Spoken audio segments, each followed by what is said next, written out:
questioning my sexuality, he masturbates to himself. Let's go to bed. I'm gay and I know it, pal. There's nothing wrong with that.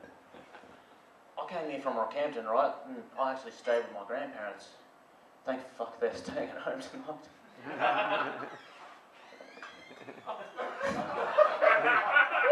Sorry. Anyway, I'm actually 16 years old. I am allowed to be here after Steve, and yeah. So I was at school, right? And I was in English, and our teacher was talking to us about our assignment.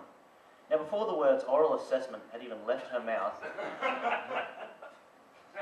fingering's not enough for you, mate, is it? That was the point, don't worry.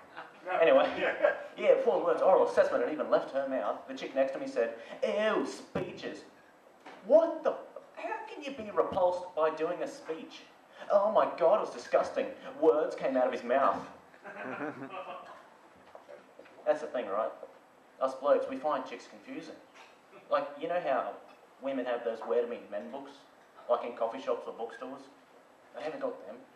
I reckon if men had one, it'd be 1 page long, and in big letters it'd say, "There's one."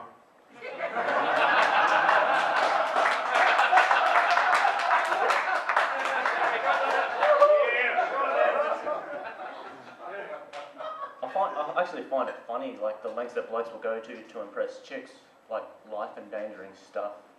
Like, you know that game Chicken, where you see how long you can stand in traffic for? I like playing that game, but with crowds and shopping centres. Needless to say, the police were pretty pissed when they found out I was driving in Myers. Mate of mine, right? I was talking to him recently. He said he's half New Zealander. I said he also half sheep. That's bad. Well played.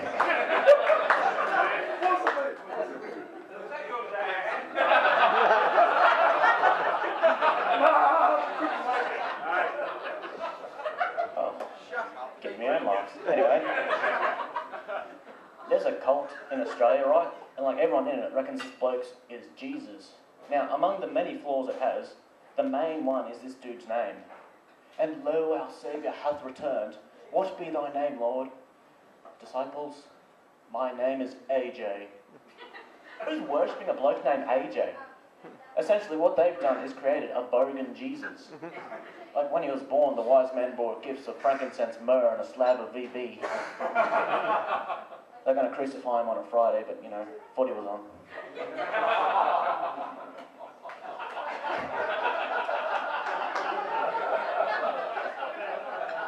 A while ago, right, there's a tourist in Zimbabwe went bungee jumping.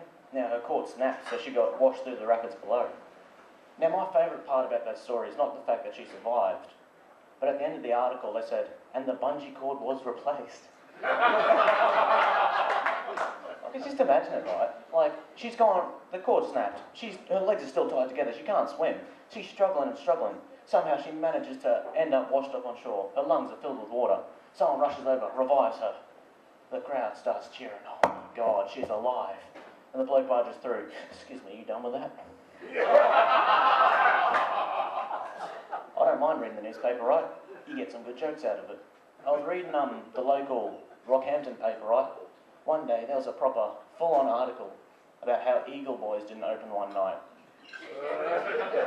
What does that say about Rockhampton? It's like here in Brisbane you've got, "And in state parliament the bill was passed." In like Townsville you've got, "And beach goers are warned to stay away from jellyfish-infested waters." But in Rocky, "Fat bogans were pissed." People reckon I just like a bit of a bogan, right? Oh, actually, I was clothes shopping once, right? At the back of the store, there was a door. It had a sign on it that said, "This door is alarmed." Start stroking it. "It's all right, mate. They can't help you no more." Speaking of clothes, right? I hate the way blokes are dressing these days. Like, mainly skinny jeans. I reckon they look freaking ridiculous. I saw a bloke, he was wearing pink skinny jeans. He had a stretcher in his ear, but instead of like the ring or the spike, he had a 9-volt battery. To top it all off, he was wearing a shirt that said, "I hate life." I thought, mate, you're wearing pink skinny jeans, you got a battery sticking out your ear. Life hates you.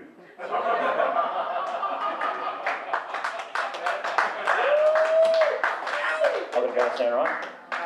I'll leave you with this one. Oh, you want me to say, do you? I'll give you an extra one at the end then. Right, yeah, I was in modern history at school, and we were learning about the French Revolution. Does anyone here know how the French Revolution started? No, sweet.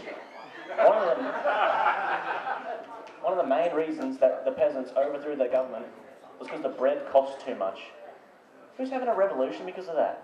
Like, imagine if that happened in Australia. What would their slogan be? Liberty, equality, fraternity, and a discount at Brumbies.